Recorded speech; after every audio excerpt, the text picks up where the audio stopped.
আজ আমাদের সাথে যিনি উপস্থিত আছেন তিনি বিখ্যাত চিত্রকর Shri Sudip Roy. Thank you so much. Thank you. আমি আজকে আপনার কাজ নিয়ে কিছু জিনিস জানতে চাই। আর আমি নিজে ছোটখাটো শিল্প, আপনার কাছে কিছুই নই, তবুও শিল্প সম্বন্ধে এবং শিল্প নিয়ে যেহেতু একটু ভালোবাসা আছে আমাদের সকলের মধ্যেই, সেই জন্য এই শিল্প জিনিসটাকে আমরা জানার এবং আপনার কাছ থেকে আপনার কাজ সম্বন্ধে কিছু জানার জন্য আজকে এখানে উপস্থিত হয়েছি।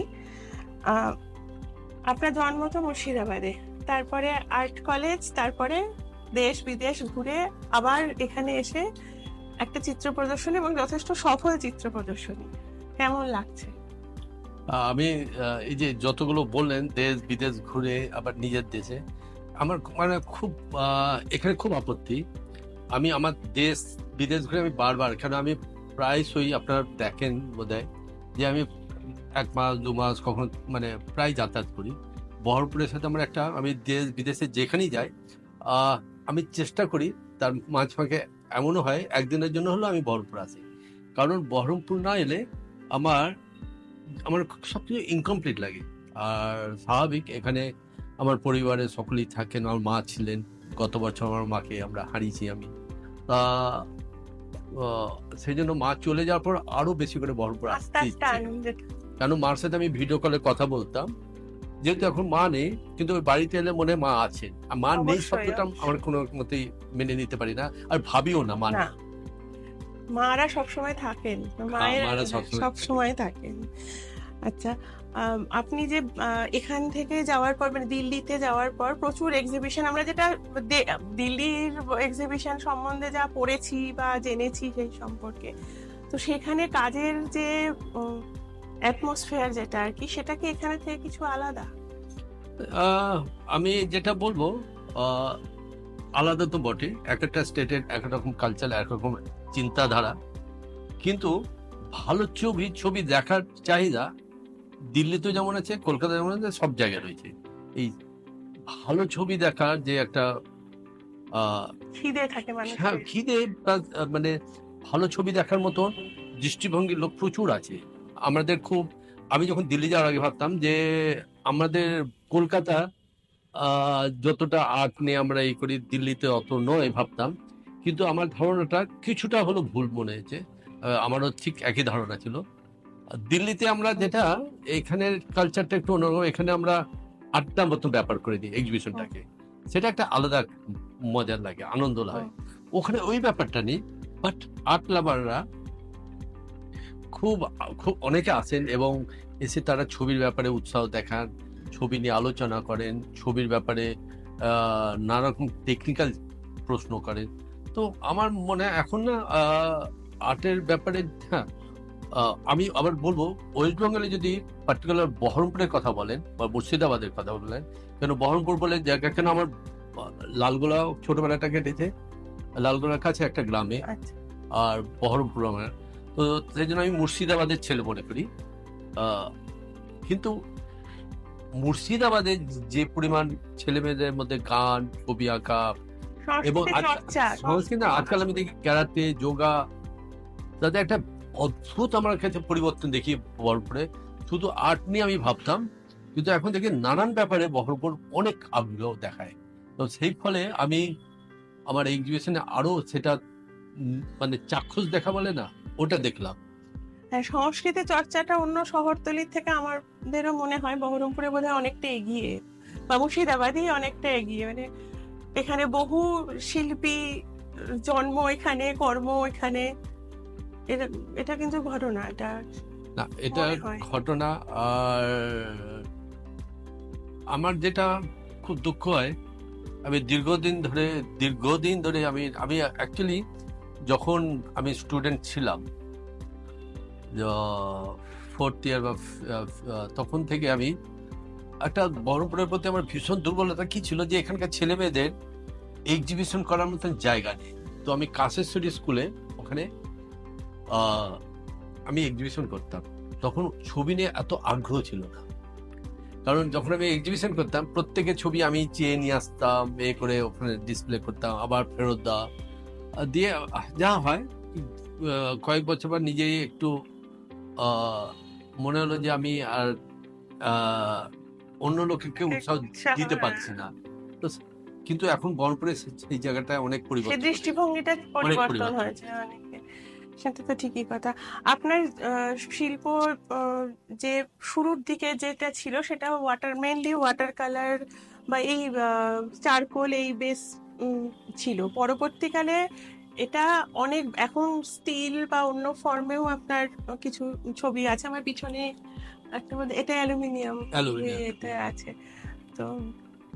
আমি দেখো ছবি আঁকাটা না, আগে আমি ছবি আঁকতাম, হ্যাঁ, এখন আমি ছবি নিয়ে ভাবি। পার্থক্যটা ম্যাসিভ, মানে টোটালি কয়েনের দুটো সাইডের মতো, দুটো সাইডে সমান ভ্যালু। কিন্তু আমি এখন ছবি আমার এখন যেটা প্রবলেম হয় নিজে ফিল করি, আমি যেটা করতে পারি সেটা করতেই পারি না। যেটা আমার মাথায় আসে, যেটা নিয়ে ভাবি সেটা করতে ইচ্ছে করে। কি হয়, ফলে কি হয়, আমি ছবিকে নিয়ে রীতিমতন গবেষণা করি। ছবি আমার বারবার মনে হয় যে আহ, ছবি শুধু জল রং বা ক্যানভাসে হবে তা নয়, যার নানা রকম স্টিলে হতে পারে, অ্যালুমিনিয়ামে হতে পারে, পাথরে হতে পারে, তো কাঁচের পর আমি অ্যাক্রিলিক সিটের পর করতাম এককালে। করতে করতে আমি আমি কোনো সময় আহ, একটা স্টাইলের উপর নির্ভর করি না। আমি সবসময় বললাম যে আমি গবেষণামূলক কাজ করতে ভীষণ ভালোবাসি, মানে যেটা ভাবি। বিভিন্ন হ্যাঁ, মিডিয়ামের কারণ আমি শুধু মনে করি ক্রাফটম্যানশিপতে ছবি হওয়া উচিত না। ছবি, কারণ আমার নানান দেশ ঘুরে একটা জিনিস বারবার আমার মনে হয়েছে যে আহ, ছবি আমাদের ছবি, আপনি দেখুন আমাদের ছবি যদি ইতিহাস দেখেন, অজন্তা বা খাজুরাও বা যেখানে দেখুন, তাদের প্রপোর্শন গুলো অদ্ভুত প্রপোর্শন, কিন্তু কখনো ডিসপ্রপোর্শন লাগে না। না। তার মানে কি পরিমাণ গবেষণা করে এই প্রপোর্শনটাকে ডেভেলপ করেছে। তো এই সবগুলো যখন ভাবি, তখন ভাবি যে আমাদের ঐতিহ্য ভীষণ স্ট্রং, কিন্তু আমরা ছবি নিয়ে একটা ধরাবাঁধা মধ্যে ধারাবাহিকতা মধ্যে রেখেছি। তো আমি সব সময় চিরকালে আমার এক টেন্ডেন্সি আছে যে আমি নতুন কিছু করব। অনেকে আমাকে প্রশ্ন করেন যে আপনি ওয়াটার কালার করেন আবার অ্যাবস্ট্রাক্ট করেন। আমি 2004 থেকে অ্যাবস্ট্রাক্টের উপর কাজ করছি, 1986 থেকে অ্যাবস্ট্রাক্টের উপর কাজ, কিন্তু ডিসপ্লে করছি 2004 থেকে। আর তখন থেকে আমি ওয়াটার কালার মোটামুটি প্র্যাকটিসের জন্য করতাম, না তো ওয়াটার কালার খুব একটা করতাম না। কিন্তু এই বহরমপুরে এক্সিবিশন আমার কাছে ভীষণ আমার ভীষণ মনের এক্সিবিশন। মানে এক্সিবিশনটাকে আমি খুব সিরিয়াসলি প্রায় 2 বছর ধরে এটা নিয়ে আমি এখানকার স্থানীয় কিছু আর্টিস্ট বন্ধু, তাদের প্রেরণা ছিল, তারা উৎসাহ দিত যে সুদীপদা এবার করতেই হবে। করার পর ফলে আমি 2 বছর ধরে এই বহরমপুরের জন্য ভেবে কিছু আমি পেন্টিং করেছি, ওয়াটার কালার করেছি। আর এই অ্যাবস্ট্রাক্ট, মানে কি বলবো, আমার পেন্টিং গুলো নানান জায়গা থেকে এসছে।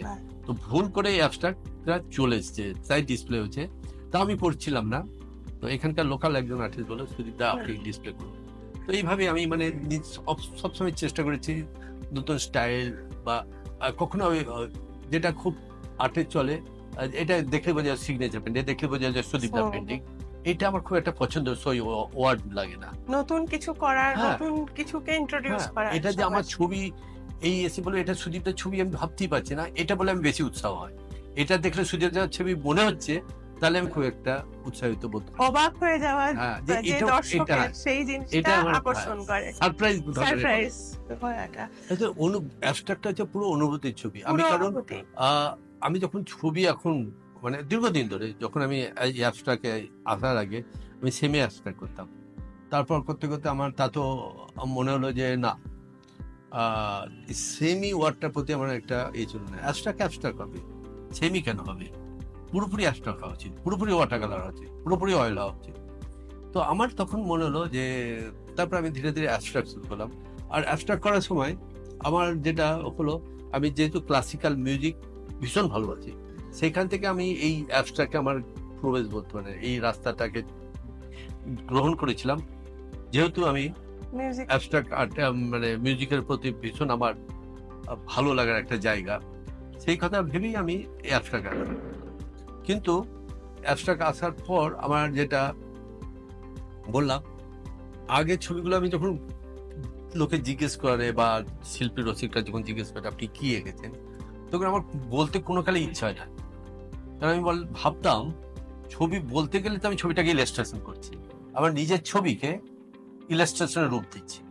তো সেই জন্য আমি ছবি, আমার অনুভূতির কথা খুব সহজে কাউকে আমি শেয়ার করতে নিশ্চয়ই একটা কিছু ভেবে আঁকতাম, কিন্তু কেন জানি না শেয়ার করতে গেলে আমার মনে হতো যে আমার ছবিকে আমি ইলাস্ট্রেশনের রূপ দিচ্ছি।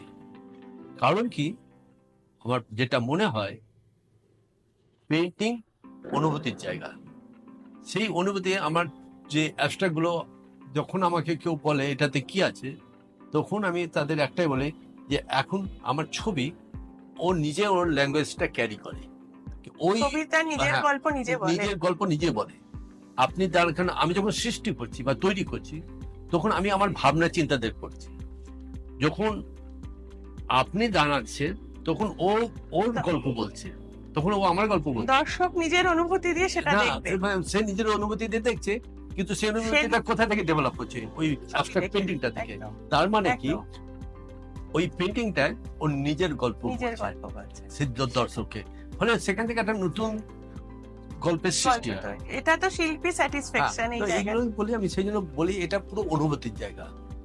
আর এই অনুভূতির জায়গার জন্য আমি বললাম অনুভূতির জায়গা, কিন্তু টেকনিক্যালের জন্য আপনাকে এখান থেকে ভাবতে হবে। টেকনিক্যাল যে বললাম, প্রথমেই বলেছিলাম যে আমি যেটা করতে পারি এখন করতে খুব একটা ইচ্ছে করে না। যেমন ওয়াটারকালার আমি খুব করতাম এককালে, প্রায় দীর্ঘদিন পর আমি ওয়াটারকালার আবার করছি 2004 এর পর। কিন্তু আমি এই ধরনের কাজ করতে ভীষণ এনজয় করি, ভালোবাসি।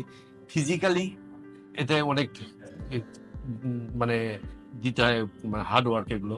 তো ওইভাবে আমি আমার অ্যাবস্ট্রাক্ট আর্ট সেভাবে দেখি। এখানে যে প্রদর্শনীতে যে ছবিগুলো আছে তার মধ্যে লণ্ঠন একটা সাবজেক্ট, এবং ঢোকার মুখেও একটা লণ্ঠন দেওয়া আছে, এবং আলো আঁধারি যে জিনিসটাকে ধরা হয়েছে, এটার কি বিশেষ কোনো না, আমি বললাম ছবিতে সাবজেক্ট? এটাই সাবজেক্ট হচ্ছে লণ্ঠন আর চাঁদের আলো দুটো দেখা যায় আমার ছবিতে। এই বিশেষ করে এখানে আমি এর আগে একটা এক্সিবিশন করেছিলাম, তার নামটা ছিল ফিরে দেখা, যেটা বোম্বেতে। এবং তো তো আমার ছোটবেলাটা আমি কিছুক্ষণ আগে বললাম লালগোলার কাছে একটা গ্রামে ছোটবেলাটা কেটেছি। সেখানে ইনডোর যে লাইট, সোর্স অফ লাইট বলতে লণ্ঠন ছিল। তো লণ্ঠনের যে আলোর যে একটা পবিত্রতা, আলোর মধ্যে একটা যে আছে, এখন যত দিন যায় সেই আলোটাকে তত মিস করি। আগে অত মিস করতাম না, যত দিন যায় তখন ছোটবেলার স্মৃতি থেকে মনে কি সুন্দর লণ্ঠনে আমরা পড়তাম, এই করতাম, গ্রামের মধ্যে পড়তাম। হঠাৎ কোথা থেকে খড়খড় করে আওয়াজ হলো, কেউ বলো একটা শেয়াল গেল ওই দিক দিয়ে। লণ্ঠন তো ওই লণ্ঠনের আলো দিয়ে তারপর দেখা গেল হ্যাঁ চোখ দুটো হঠাৎ চকচক করে উঠলো। তো এই লণ্ঠনটাকে আমি তখন মিস করি। আবার যখন বাইরে বেড়ায়, বাইরে লাইট অফ সোর্স চাঁদের আলো, চাঁদের আলোতে যে এত সুন্দর দেখা যায় সেটা কোথাও এখন পাই না।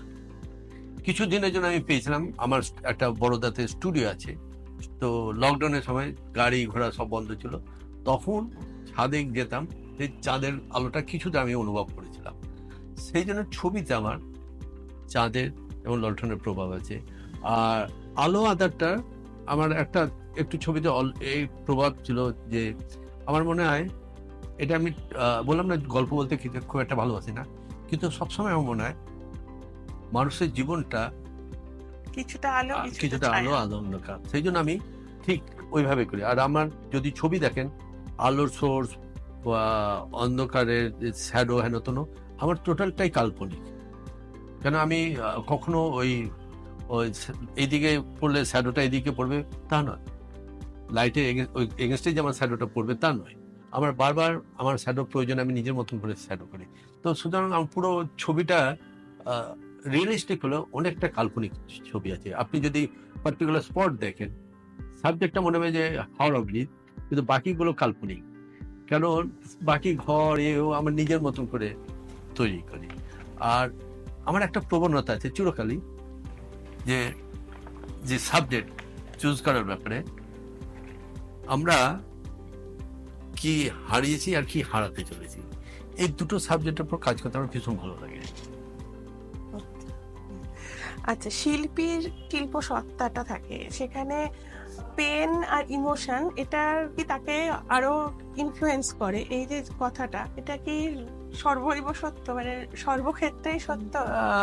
এগুলো জানেন অনেকটা কিরকম, আমরা অনেকটা দেখুন, যে কোনো মানুষের পেন আছে, যে কোনো মানুষের, শিল্পীর যতটা পেন আছে, যে রিক্সা টানছে, টোটো চালাচ্ছে, তারও ঠিক সকলের, অতটাই পেন মানুষ আছে। মাত্রই। কিন্তু আমি জানি না ওই শিল্পীকে ওইভাবে দেখানো হয়, হ্যাঁ, আর ওইভাবে যে মানে এই পেন নেই পৃথিবীতে, এমন মানুষ কেউ নেই। নেই।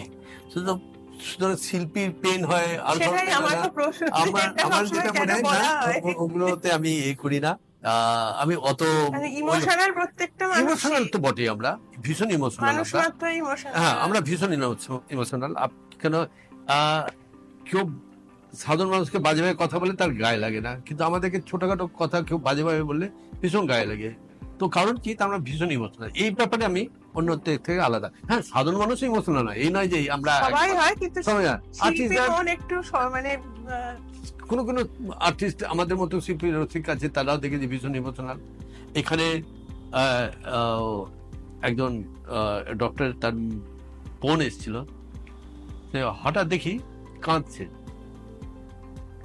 তো আমি বললাম যে আর ওকে, বলে না আমি ঠিক আছি। তো আমি না, তো কাঁদছেন কেন? বলে স্যার আমি নিজেকে আর ধরে রাখতে পারিনি। তো আমি বললাম, বলে যে আমি ছবি দেখে না সে, বিহ্বল হয়ে। হ্যাঁ, তো কাঁদছেন দেখে আমি ওনাকে বসলাম, গল্প করলাম অনেকক্ষণ। আমরা, দেখুন আপনি কাঁদছেন, আমি ভীষণ আনইজি ফিল করছি। বললো না স্যার, আমি দেখে আমার কেন জানি না নিজের চোখে জল, আর বেশ আওয়াজ করে কাঁদছেন, কারণ আমি দেখি যে কেউ একা উনি দেখছেন। তারপর উঠে গেলাম, তারপর আমার কথা হলো। তারপর ওনার দাদা ডাক্তার, উনি বহরমপুরেরই মেয়ে, আজকের দিনের মেয়ে, সে কাঁদছে, এত ইমোশনাল। তার মানে কি, সে আর্টিস্ট নয়, সে কাঁদছে। তার মানে এই যে আপনি এক্ষুনি বলেন ইমোশনাল আর্টিস্টদের বেশি, তা নয়, হয়তো নর্মালি হওয়া উচিত, কিন্তু এখন আমাদের, আমি বলবো সাধারণ মানুষও ইমোশনাল একটু কম বেশি। কম বেশি, সেটাই। মানে আপনার নিজের ছবির মধ্যে আপনার পছন্দের ছবি কোনগুলো সবচেয়ে? মানে আপনার সিরিজ অফ পেন্টিং আছে, বেনারস আছে, তারপর আরো আছে, চারুলতা আছে। দেখো না, আমি ওইভাবে কখনো না, এখানে কিছু কিছু সাবজেক্ট আছে যেগুলো আমি, হাওড়া ব্রিজ আমি কেন এঁকেছি, কারণ হচ্ছে আমি আমার স্মৃতিতে যে জায়গাগুলো চিরকাল টাচ করে, যেমন আমি হাওড়া প্ল্যাটফর্মে প্রায় ঘুমাতাম, ওখানে ফিগার ড্রয়িং করতে যেতাম, দিয়ে রাত্রে ওখানে ঘুমাতাম, দিয়ে হেঁটে হাওড়া ব্রিজ দিয়ে আসতাম। তো ওই জন্য আমরা হাওড়া ব্রিজকে মাঝরাতেও দেখেছি, সকালে দেখি, ওই জন্য হাওড়া ব্রিজটা আমার প্রতি আমার একটা ইয়ে রয়েছে। আমি প্রথম গেছিলাম বোম্বেতে, বোম্বে আমাকে অনেক কিছু দিয়েছে, তো সেই জন্য বোম্বে একটা ছবি রয়েছে। এরকম মানে যে সাবজেক্টগুলো আমি করেছি, যেমন বহরমপুরে গঙ্গার একটা নৌকোয় আগে দেখতাম এরকম করে মাছ ধরতো, এখন অতটা দেখা যায় না, হ্যাঁ, কম হয়ে গেছে। তো আমি একদম এইখানেই দেখতাম, মানে কলেজের সামনে আমি দেখতাম, তো তখন গঙ্গার জল অনেক কম থাকতো।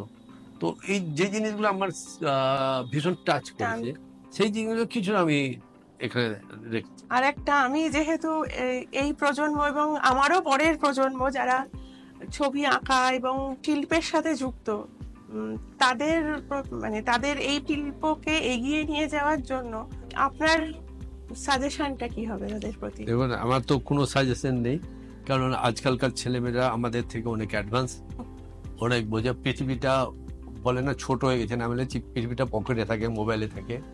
আমার বারবার আমি বলি যে প্রত্যেক সব জায়গায় আমি ইন্টারভিউতে একটা কথা বলি, যে স্ট্রাগলটাকে স্ট্রাগল মনে করো না, এটা, এই স্ট্রাগলটাকে তুমি এনজয় করো। যদি স্ট্রাগলটাকে এনজয় করতে পারে সে, তার কাছে রাস্তা অনেক, যত দিন যাবে আস্তে আস্তে চড়া হয়ে যাবে রাস্তা, অনেক খুলে যাবে রাস্তা। তো সে যদি ওইভাবে ভাবে, তাহলে কেন আমরা, দেখুন এমন একটা প্রফেশনের সাথে আমরা যুক্ত, এখানে স্ট্রাগল ছাড়া এই প্রফেশনে টেকা খুব মুশকিল। মুশকিল। তো সেই স্ট্রাগলটাকে যদি নাই করবে তাহলে এই প্রফেশনে কেন এসছো তোমরা? সেটা সুতরাং অবশ্যই। স্ট্রাগলটাকে তোমরা এনজয় করো, স্ট্রাগলটাকে স্ট্রাগল ভেবো না, স্ট্রাগলটাকে এনজয় করো, তাহলে অনেক কিছু ইজি লাগবে। আমি একটা প্রশ্ন করবো, অনেকক্ষণ লক্ষ্য করেছি আপনার এই যে কোটটা, এটাও আপনার ডিজাইন করা বোধহয়। আমি আমি 2002 থেকে নিজের ড্রেস বানাই, এ করি, এখনো নন স্টপ করে যাই, কিন্তু এনজয় করি। আমি বললাম আমি সব কিছুতে, আমি ড্রেস বানাতে ভালোবাসি, আমি রান্না করতে ভালোবাসি। আহ, ভগবান শুধু একটাই জিনিস দেন, গান গান গলা, হয়তো সেটা পেলে, কিন্তু গান শুনতে ভীষণ ভালোবাসি। তারপর দেখলাম আমার দ্বারা এটা হবে না। এখন ইনস্টাগ্রাম বা বিভিন্ন সোশ্যাল মিডিয়াতে ডিজিটাল আর্ট ফর্মগুলো যে তৈরি হয়েছে, ডিজিটাল আর্টের সাথে আমাদের প্রথাগত যে ছবি আঁকার আমরা যেভাবে একে অভ্যস্ত, সেটার মধ্যে না, আমি বারবার বললাম যে গবেষণামূলক কাজে আমার ভীষণ ইন্টারেস্ট। তো আমার মনে হয় এগুলো গবেষণামূলক কাজের একটা পার্ট। তো সুতরাং এই ধরনের আর্ট করা আমি আমি দেখতেও ভালোবাসি, এনজয় করি। যারা করে, আমি করি না, কিন্তু যারা করে, আমি আমি ভাবি যে আর্টকে নানান ফরম্যাটে ভাবছে লোকে, এর মধ্যে তো খুব ভালো বেঁধে রাখা নয়, না, এরকম করে। নানা রকম ভাব। যেমন আপনি যদি গান দেখুন, র্যাপ, হ্যাঁ, র্যাপের একটা বেশ চলছে। তো সুতরাং কি, আমার বারবার মনে হয় নানা রকম মানুষ জাজ করবে কোনটা ভালো খারাপ, কিন্তু সৃষ্টিতে কোনো জাজমেন্ট থাকা না, উচিত না। বাধা সৃষ্টিকে থাকা তাকে, দরকার। হ্যাঁ, তার একটা বাধা থাকা উচিত। আমার মনে হয় যত এই ধরনের হবে, তত আমরা আর্টের নানা রকম ফরম্যাট আমরা দেখতে পাবো। সুতরাং আমার তো এগুলোকে অলওয়েজ ওয়েলকাম করা উচিত মনে হয়। আজকে আপনার সাথে কথা বলে আমার খুবই ভালো লাগলো। আর মানে এরকম অভিজ্ঞতা সামনাসামনি আপনাকে যে পেয়েছি এবং আপনার সাথে কথা বলতে পেরেছি, এটা আমাদের এবং আমাদের চ্যানেলের জন্য আমাদের কাছে গর্বের বিষয় এটা। সেজন্য ধন্যবাদ, অসংখ্য ধন্যবাদ। স্যার, আপনার একটু অভিজ্ঞতা যদি বলেন এই ট্রেডিশন সম্বন্ধে। অভিজ্ঞতা বলতে সুদীপদার সঙ্গে আমার আলাপ আরো আগে। সুদীপদার ছবিও আমি দেখেছি, কিন্তু সেগুলো সব প্রিন্টেড। অরিজিনাল কাজ আমি এই প্রথম দেখলাম।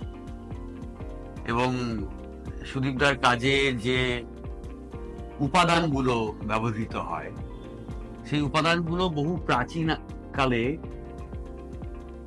ব্যবহৃত জিনিসপত্র। আজকালকার দিনে সেগুলি প্রায় লুপ্ত হওয়ার মুখে চলে গেছে। এই যে হ্যারিকেন, তারপরে গ্রামোফোন রেকর্ড, রামযাত্রা পালা, এসব প্রায় লুপ্ত হওয়ার মুখে। সুদীপদার শৈশবকাল যেখানে কেটেছে, সেখানে এই সমস্ত জিনিস এইসব জিনিসগুলো সুদীপদার আশেপাশে ছিল আর কি, ব্যবহারের মধ্যে ছিল। সেগুলো স্মৃতির মধ্যে কোথাও নস্টালজিয়া হয়ে ঘুরে ফিরে এসেছে, সেগুলোই ছবির উপাদান হয়ে উঠেছে। ভিন্টেজ কতগুলো জিনিস ছবির উপাদান হয়ে উঠেছে।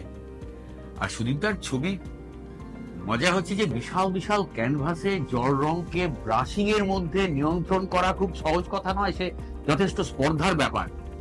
সুদীপদার ছবিতে সেই স্পর্ধার প্রকাশ আমরা দেখতে পাই। আর আলো ছায়ার খেলা, এই অদ্ভুত একটা রহস্যময়তা তৈরি হয় আলো ছায়ার মধ্যে। আলোর মধ্যে আরো তীব্র আলো, ছায়ার মধ্যে আরো ঘনায়মান ছায়া, এই অদ্ভুত আলো ছায়ার রহস্যময়তা। এবং আমি সুদীপদার সঙ্গে কথা বলছিলাম যে আপনি তো সোর্স অফ লাইট, আপনার পেন্টিং এ সোর্স অফ লাইটকে তুড়ি মেরে উড়িয়ে দিয়েছে। তা সেটা আপনারাও দেখতে পাবেন যে সাধারণত ইউরোপীয় যে সমস্ত পেন্টিং গুলো, সেটা মনোপার্সপেক্টিভ এবং তার নির্দিষ্ট একটা সোর্স অফ লাইট আছে, সেখান থেকে আলো এসে পড়ছে। বাউন্সড লাইটও আছে, মানে যে সোর্স অফ লাইটের উল্টো দিক থেকেও আলো এসে পড়ে, অন্য কোনো অবজেক্টে প্রতিফলিত হয়ে, সেটাকে বাউন্সড লাইট বলে। তা এই যে গ্রামার, এটাকে সুদীপদা উড়িয়ে দিয়েছে। নিজের প্রয়োজন মতো আলো নিয়ে ছায়া নিয়ে খেলা করে গেছে, ছবির প্রয়োজন মতো। এইটা সুদীপদার একটা নিজস্ব বৈশিষ্ট্য। জল রঙের ক্ষেত্রে বলছি, যেগুলো মোটামুটি রিয়েলিস্টিক ফর্মে। স্যার, আপনার এই এক্সিবিশনের মধ্যে সবচেয়ে মন কেড়েছে কোন পেন্টিংটা? যদি আপনি ওটা একটু জানান, যদি সবকটাই মন খারাপ সবকটাই আমার খুব ভালো লেগেছে, তবে আমার ভালো লেগেছে সব থেকে ওই চায়ের দোকানে সসপ্যান থেকে উদ্গীরিত বাষ্পের যে ছবিটা। সুদীপদার এই এক্সিবিশনটা নিয়ে যদি বলতে হয় তাহলে তো বলতে হবে অনেক কিছু। মানে সুদীপদা ব্যক্তিগত লাইফ আর সুদীপদার ছবি মানে একদম এক হয়ে গেছে সব সময়। সুদীপদাকে দেখলে যে প্রাণ পাওয়া যায়, সুদীপদার ছবি দেখলে ঠিক একই রকম একটা মজা, একটা আনন্দ, একটা প্রাণ যেন ভরপুর সুদীপদার ছবিতে, এটা আমি খেয়াল করেছি। আর সুদীপদার ছবি নিয়ে পার্টিকুলারলি যদি পেন্টিং নিয়ে বলতে হয় তাহলে সুদীপদার জল রং মানে প্রত্যেকটা ইঞ্চিতে আমাদের দেখতে হবে, আমাদের শিখতে হবে, এরকম একটা জায়গা সুদীপদার জল রং। মানে আমরা যদি খুব ভালোভাবে লক্ষ্য করি তাহলে আমি যদি শুধু হেরিকেনটাকে দেখি, আমি যদি শুধুমাত্র আকাশটাকে দেখি, স্কাইটাকে দেখি, বা ধরুন কোনো সাবজেক্ট যেখানে ফিগার আছে সেগুলোকেও যদি আলাদা করে দেখি, একটা ছবিতে টুকরো টুকরো ফ্রেম তৈরি করা যাবে। মানে প্রত্যেকটা অবজেক্ট, প্রত্যেকটা সাবজেক্ট এক একটা ছবি হিসেবে মনে হয়।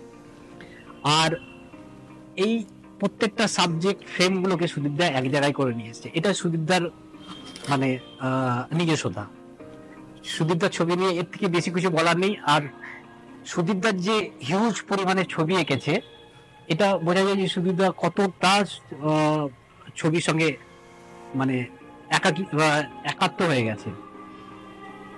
শুধুমাত্র প্র্যাকটিস দিয়ে বোধহয় এই ছবি হবে না। এই আমরা হয়তো একটা কোয়ার্টার সাইজ ছবি বা একটা ফুল সিট সাইজ ছবি ওয়াটার কালার আমরা অতি সহজে অনেকেই নামিয়ে দিতে পারে, কিন্তু যদি এইরকম একটা প্রকাণ্ড ছবি আঁকতে হয় তাহলে বোধহয় ভালো লাগার থেকে আরো ভালো লাগা, তার থেকে আরো ভালো লাগা থাকতে হবে, না হলে বোধহয় এই ছবিটা করা যায় না। এটা বলবো আর কি।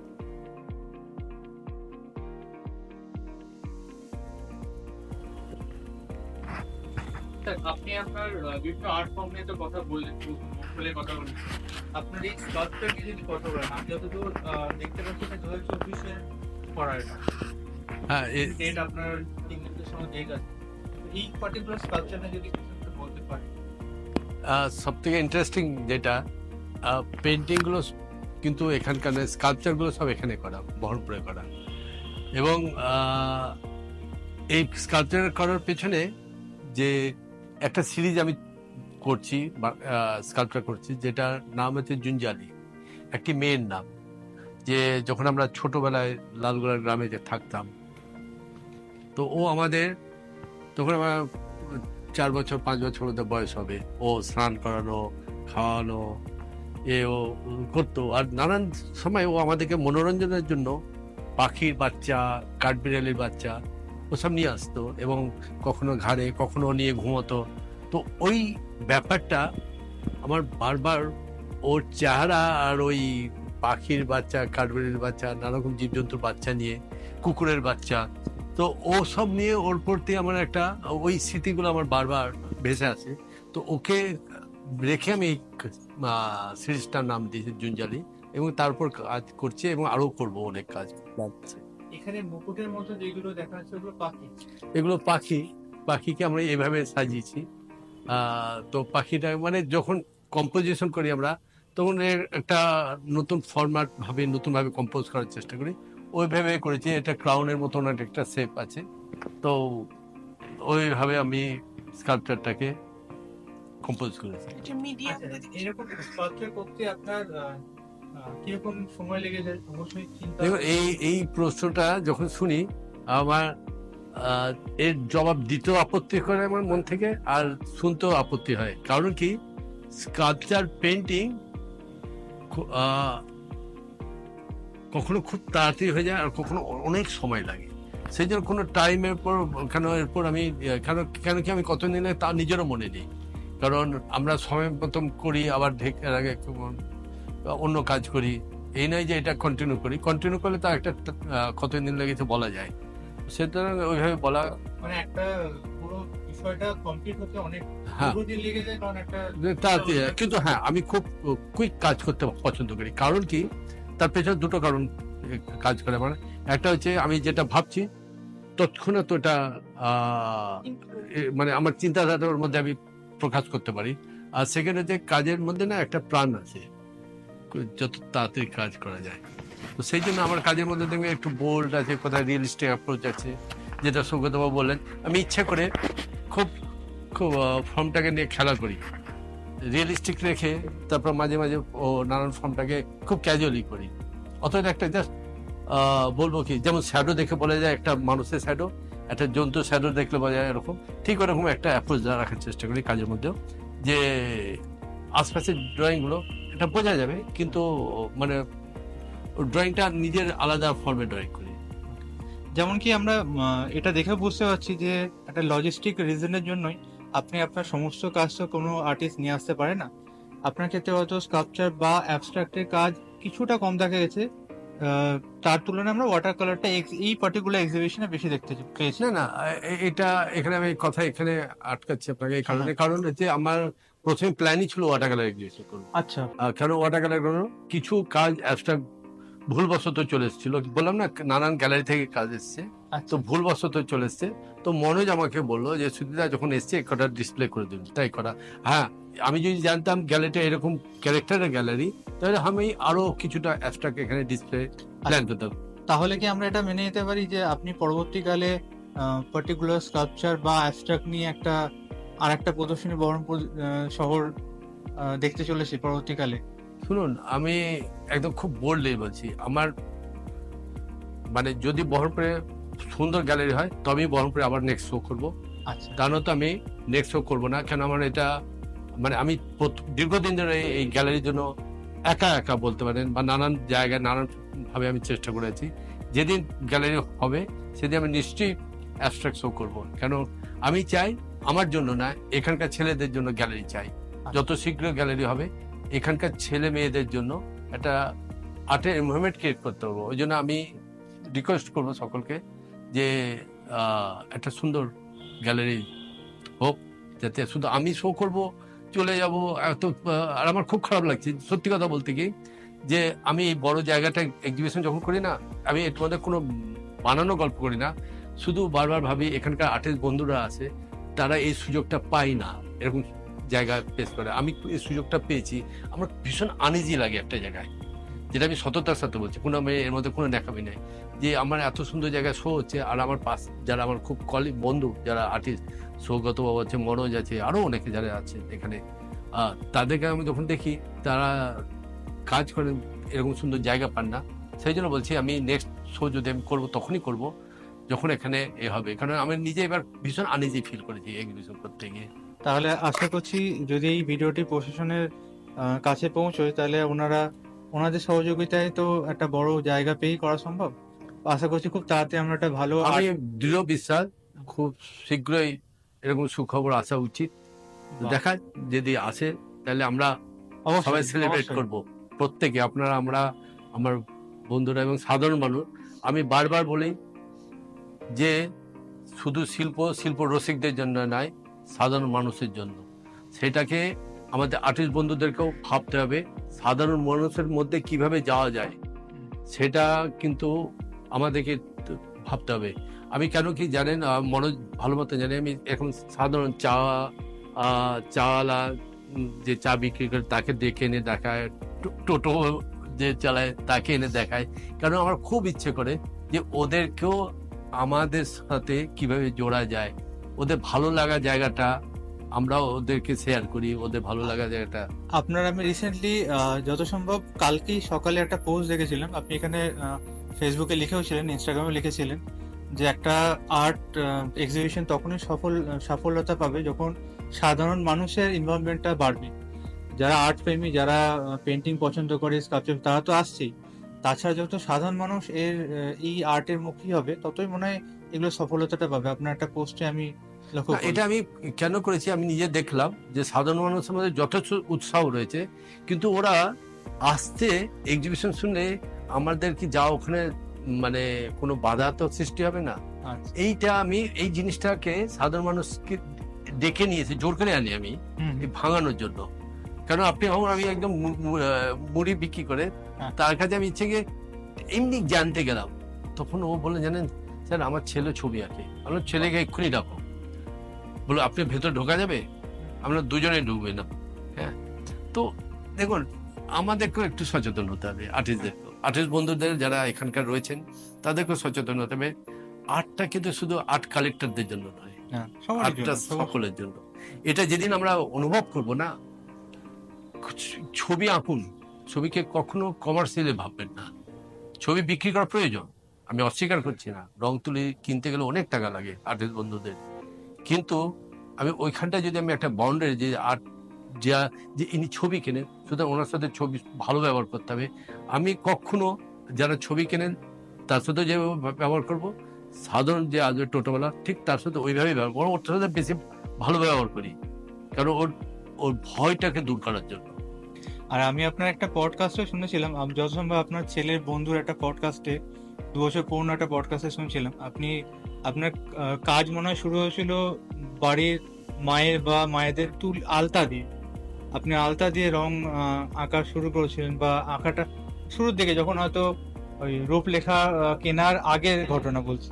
হ্যাঁ, ওই আগে তার আগের একটা স্টেপ ছিল যেটা আমি ওখানে উল্লেখ করিনি, যেটা এখানে নির্মল চক্রবর্তী ছিলেন, শিক্ষক ছিলেন স্কুলে, ওনার কাছে আমি পড়তে যেতাম। হ্যাঁ। তো ওনার ছেলে ছবি আঁকতো, ও যখন স্কুলে চলে যেত তো আমি আর উনি আমার টিচার বাজার যেতেন, তখন ওনার রং দিয়ে আমি খেলতাম, সেখান থেকে রঙের পরিচয় ঘটলো আমার। সেটা কি স্যার বহরমপুর শহরে না গ্রামে? রংপুর শহরে, তখন আমি ক্লাস আচ্ছা। 6-এ পড়ি। আচ্ছা, আপনি তখন 6 বছর পর যখন এখানে চলে আসেন। হ্যাঁ, আমি আচ্ছা। ক্লাস 5 কমপ্লিট করে বহরমপুরে আসি 6। আচ্ছা, তার মানে আপনার এক প্রকার ওই ভালো লাগাটা ওইখান থেকেই শুরু। ওখান থেকে মানে জন্মিয়েছি। আর আমি বারবার মনে করি, আমার আরেকটা জিনিস বারবার মনে হয়, আমি গ্রামে ছিলাম বলে, কেন আমি 10টা, আমার ফ্যামিলি পুরো জয়েন্ট ফ্যামিলি ছিল, আমরা 9 দাদা ভাই ছিলাম, কিন্তু আমি খুব ইমোশনাল ছিলাম। আর দূরে এই নদী দেখতাম, গাছ দেখতাম, সবকিছু আমার কাছে কেন জানি না খুব টাচ করতো ছোটবেলা থেকে। খুব মানে আমি দেখতে দেখতে নিয়ে হারিয়ে যেতাম। আর জমির আল ধরে হাঁটতাম, করতাম, লোকে জমি চাষ দিচ্ছে, এসব দেখে আমি জানি না, আমার মনে হয় ওখান থেকে আর্টের উৎপত্তি আমার। তারপর আমি বললাম যে নির্মল চক্রবর্তী ছেলের রঙের সাথে আমার পরিচয় তখন।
এটা না লকডাউনের সময় সব জায়গায় ও ক্যান্ডেল জ্বালাতে বলেছিল, ক্যান্ডেল লাইট, সব মোবাইল লাইট।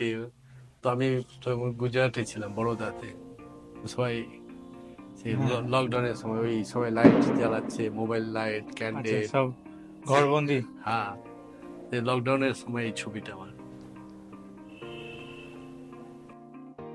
তো লকডাউনে যখন, এটাও লকডাউনে, তো আমার বাড়ি দিল্লির বাড়ি থেকে লোটাস টেম্পল দেখা যেত।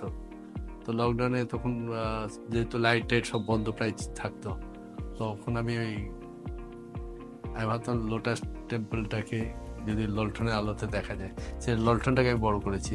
মানে সেই সময় লোটাস টেম্পলের থেকে বেশি দরকার ছিল লাইটে। মানুষের তো বাঁচার একটা ইচ্ছে, এত বিভৎস রূপ ছিল, সব নিয়ে ওইভাবে আমি এটাকে প্রকাশ করেছিলাম।